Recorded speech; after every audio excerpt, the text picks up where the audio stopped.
नमस्कार, भारत लाइव देख रहे हैं आप।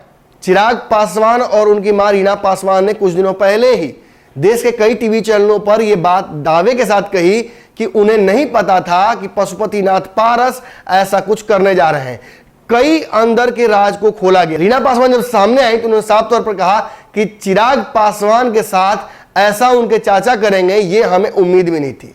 खासतौर पर तब जब उनके पिता रामविलास पासवान ने हर वो ताकत दे रखी थी जो कि पशुपति मांग रहे थे। और जब पशुपति पारस को राष्ट्रीय अध्यक्ष ही बनना था या पार्टी की कमान ही चाहिए थी तो वो खुलेआम आकर बात कर सकते थे। इन सारे दावों के तरफ पार्टी चुनाव भी लड़ रही है। दो भाग में कर दिया गया है रामविलास की पार्टी को। एक चिराग पासवान को मिला है जिसका लोक जनशक्ति पार्टी रामविलास नाम है, और दूसरा चाचा पारस को मिला हुआ है जिसका नाम राष्ट्रीय लोक जनशक्ति पार्टी रखा गया है।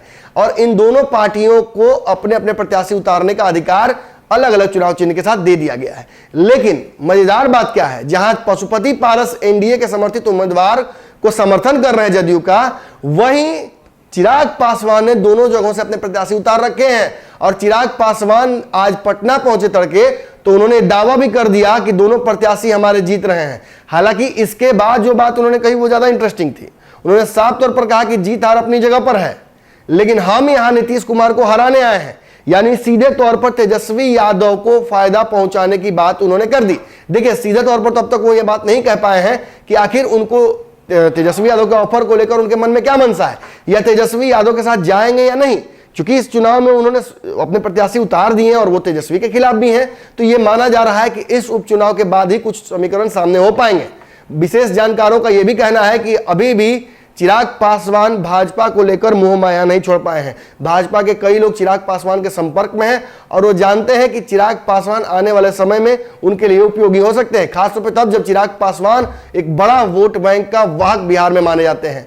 और ऐसी स्थिति में जब चिराग पासवान एयरपोर्ट पे पहुंचे तो चाचा पारस की तो धज्जियां उन्होंने उड़ा ही दी, साथ ही साथ नीतीश कुमार को भी जबरदस्त तौर पर एहसास करा दिया कि वो बिहार आए हैं तो नीतीश को हराने आए हैं। उन्होंने एयरपोर्ट से ही दावा कर दिया कि नीतीश कुमार के दोनों प्रत्याशियों की जमानत जब्त कराएंगे और ये सुनिश्चित करा देंगे कि उस जगह से जदयू के कोई प्रत्याशी जीत ना पाए। ये दोनों सीटें जदयू की हैं, मान लीजिए, जान लीजिए। और इसकी वजह से क्या होगा कि अगर 2 सीटें कम आती हैं नीतीश कुमार को तो नंबर 3 की पार्टी जो उनकी थी उसको और एक बड़ा झटका लग जाएगा। खासतौर पर तब जब नीतीश कुमार अपने समीकरणों के आधार पर अपनी पार्टी को आगे बढ़ाना चाहते हैं, जातिगत आंकड़े साधना चाहते हैं, ओबीसी जनगणना को लेकर आगे बढ़ रहे हैं। और ऐसी स्थिति में अगर उनकी पार्टी को झटका लगता है 2 सीटों पर तो चिराग पासवान उसके लिए सीधे तौर पर जिम्मेवार होंगे।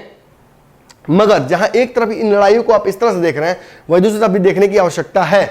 चिराग पासवान के दोनों प्रत्याशियों को अगर नीतीश के वोट बैंक में सेंधमारी करते हैं या काटते हैं एनडीए के वोट बैंक में, तो आपको क्या लगता है सीधे तौर पर यह तेजस्वी यादव का फायदा नहीं होगा? कई जानकार ये भी कह रहे हैं कि चिराग पासवान बहुत स्मार्टली तेजस्वी यादव को फायदा पहुंचाने के लिए अंदर ही अंदर गेम सेट कर चुके हैं और दोनों के बीच इस उपचुनाव के बाद एक बड़ा मीटिंग हो सकता है या कोई बड़ी घोषणा हो सकती है चिराग और तेजस्वी के साथ आने की। लेकिन जो भी हो, एक बात तो स्पष्ट है कि एनडीए के वोट बैंक में चिराग पासवान सेंधमारी करेंगे और नीतीश कुमार के दोनों प्रत्याशियों को डैमेज करेंगे। अब देखना यह है कि इससे तेजस्वी यादव का फायदा कितना हो पाता है।